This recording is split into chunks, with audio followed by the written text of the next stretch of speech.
YouTube, how you doing? Murph here, bringing you another product review. Today's review is going to be on the Razer Huntsman V2 TKL. This is one of the newer keyboards put out by Razer with their Gen 2 optical switches, and it has a lot of other great specifications for a gaming keyboard, and we'll talk about all of that when we get to the specification portion of the video. But as usual, we're going to start off by talking about the design and the build quality. As far as the design is concerned, this keyboard is offered in only one colorway, and that is this one here in black. It does have RGB backlighting, and as with other Razer keyboards, especially from the Huntsman line, it does have fairly thin, maybe even closer to medium-sized bezels around the top, bottom, and sides. A very basic design, very clean though. It does have two-stage height adjustable feet for 3 different typing angles. It also has rubber pads on each corner to prevent this keyboard from sliding around on your desktop. And similar to other keyboards released by Razer lately,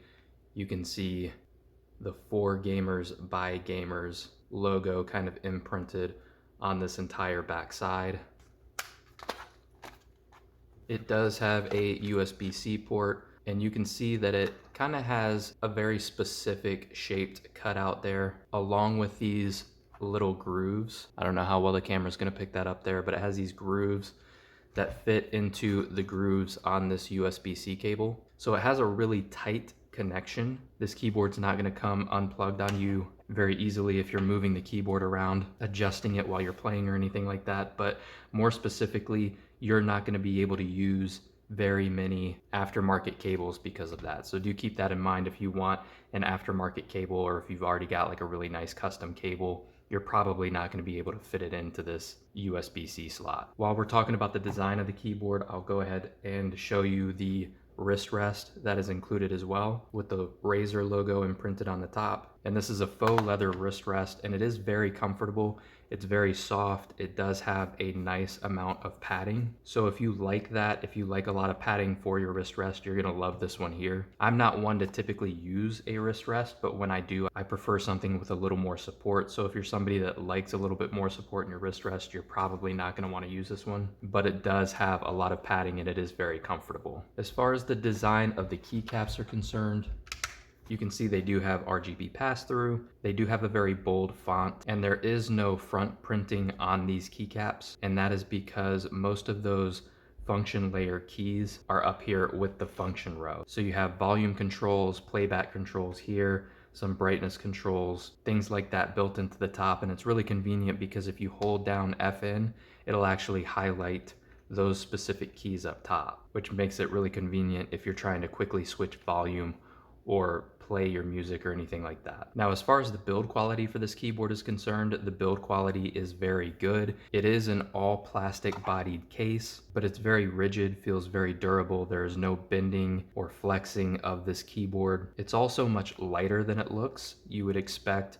a TKL keyboard of this size to weigh a little bit more than it actually does, which can be a good or a bad thing depending on how you look at it. I prefer a little bit more weight with my keyboard, but it does have enough weight to it that between the weight of this keyboard and the rubber stops on the bottom, it's going to be very planted on your desk and it shouldn't move around on you at all while you're playing. These keycaps are double shot PBT, so they're going to be very durable and realistically should last you the life of the keyboard. The keycaps also have a little bit of almost like a grittiness to them. They feel like a very fine grit sandpaper almost.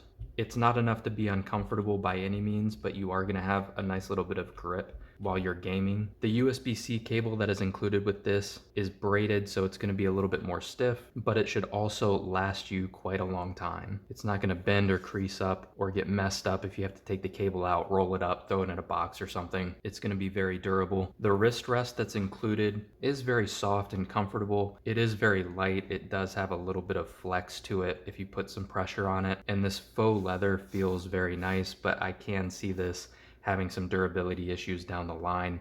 As long as you just leave it here and use it for gaming, I think this is going to last you quite a long time. But if you're just throwing this in a drawer, moving it around a lot, do be aware that a lot of times these faux leather wrist rests can get a little messed up and start cracking and fading and peeling and stuff like that.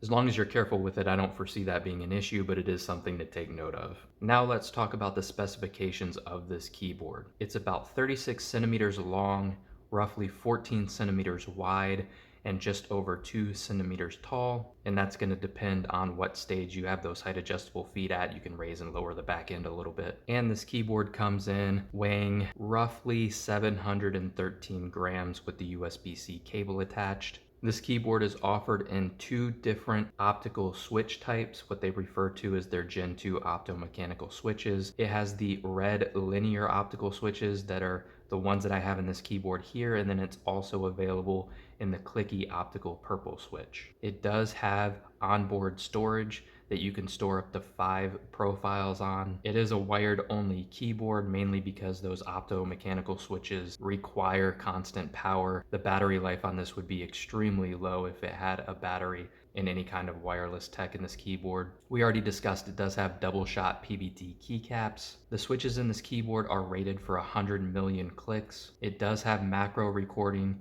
in-key rollover with anti-ghosting. While this is a plastic bodied keyboard, it does have an aluminum top plate. It does have a gaming mode option, and this keyboard has Razer's hyperpolling technology that is capable up to an 8,000 hertz polling rate, much higher than the standard 1,000 polling rate on most gaming keyboards. So as far as the specifications are concerned, this keyboard is packed with options and top tier specifications, and I'm glad to say that that really translates well to gaming. This has been a great keyboard to game on. I've been using it quite a bit over the past couple of weeks, and the gaming performance out of this keyboard is great. So how does a keyboard sound?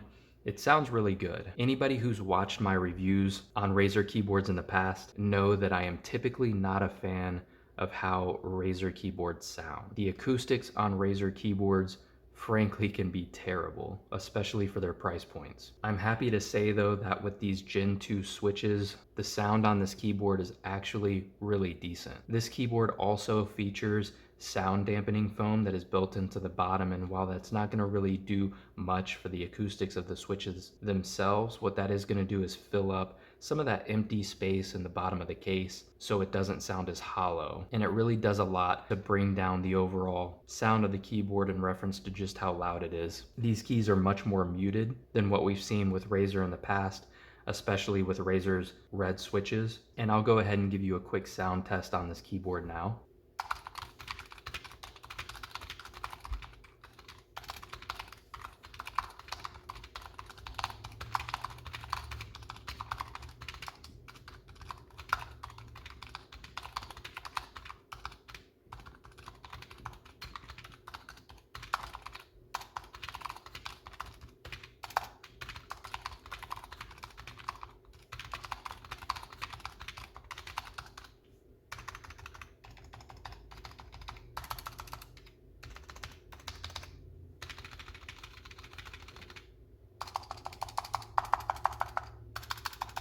So as you can hear, the keyboard in general sounds pretty good. The one thing that does need a little work are the stabilizers, in my opinion. They're a little inconsistent.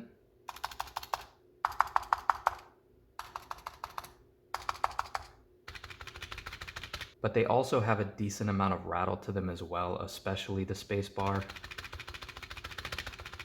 Just sounds a little hollow and does have a little bit of rattle to it. The stabilizers need some work, but overall as a total package, this has been one of the best sounding Razer keyboards that I've tested to date. These Gen 2 optical switches sound really good. And these actually have the metal stabilizer bars on each switch like we've seen in the Razer Huntsman Mini, in the Black Widow Mini Hyperspeed. And on some of those keyboards, that's been the source of a lot of rattling and overall vibration on some of these keys, but you really don't hear that here. You do hear that on the spacebar, but not so much on the alphanumeric keys. So overall, a pretty solid sounding keyboard, especially in terms of comparing this to other Razer keyboards specifically. this keyboard sounds great. Now, this keyboard obviously is compatible with Razer Synapse software and Chroma Studio. And when you open up the Synapse software, this is what you're going to be presented with. You can see here the connected devices, the Huntsman V2 TKL. We'll click that. Now, right here under Customize, this is where you're going to do most of your things with the keyboard. You can see here the profiles up top, and you can add up to 5.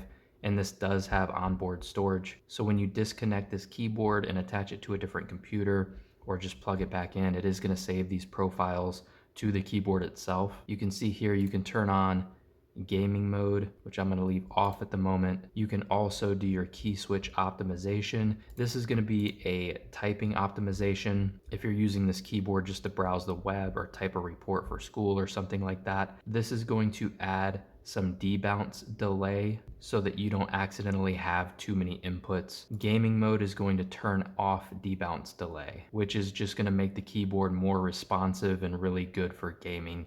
And then down here, this is going to be where you select your pulling rate. You can go all the way up to 8,000 hertz. And then of course the lighting tab here, this is where you're going to adjust the lighting effects. You can choose to switch off your lighting when either your display is turned off or when you've been letting your PC idle for a certain amount of time. On a wired keyboard, I just leave these off. You can also adjust your brightness or just turn off the backlighting altogether. Over here, you've got your lighting effects, you've got quick effects.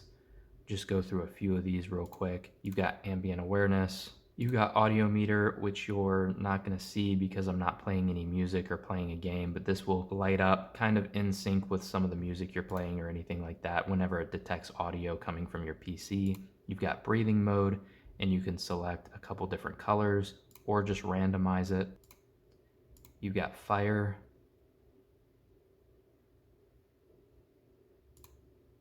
reactive, and you can adjust the color as well as the duration, and that's just your typical reactive mode.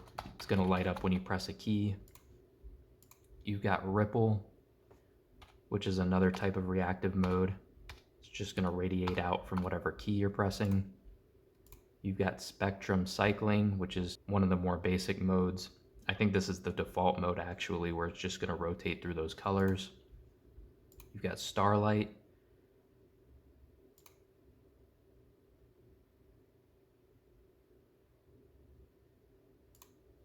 You've got static, which is just going to select one color and keep it at one intensity. Wave mode, which is what I typically leave mine on. That's just going to rotate through the different colors in kind of a right to left or left to right motion. And you've got wheel, which is just going to go in one single direction, either clockwise or counterclockwise from kind of the center of the keyboard. And that's all for the software. Overall, would I recommend this keyboard? I think that I would. As far as specifications are concerned, this has some of the highest specifications that we've seen on a gaming keyboard, between the optomechanical switches, the 8,000 hertz pulling rate. It's also a really good size, especially if you're doing more than just gaming on this keyboard. If you're doing any kind of video editing, working on this keyboard, anything like that, those extra keys as well as the function row keys being on this keyboard, it's really kind of a good balance between a true compact keyboard like a 60 or 65% and a full-sized keyboard. It still gives you a good amount of space on the desk to move your mouse and just give you a little bit of extra desk space while allowing you to keep the vast majority of those keys from a full-size keyboard. This keyboard should also last you a really long time with the double shot PBT keycaps, the aluminum top plate, the really nice wrist rest, and USB-C cable. This keyboard should last you years. There's really not a ton to complain about here. I'm trying to think of some cons. Obviously that price point, $160, that puts it on the top end of a pre-built gaming keyboard as far as price is concerned. Adding another optomechanical switch in this keyboard, something like the equivalent of like a cherry brown switch that's tactile but not clicky, or adding in a separate colorway, maybe adding a white color, or I know Razer likes to do that pink color as well. Adding in white and or pink just to kind of give people more options with this keyboard would be great. but really those are just not even really cons of the keyboard. Those are just maybe personal preferences for what they could do. Real actual cons about this keyboard, there just aren't many. I think the only real con that I have for this keyboard are the stabilizers. I think those could use a little bit of work, especially from an acoustics side of things. They just don't sound the best. But other than that, I've really enjoyed using this keyboard.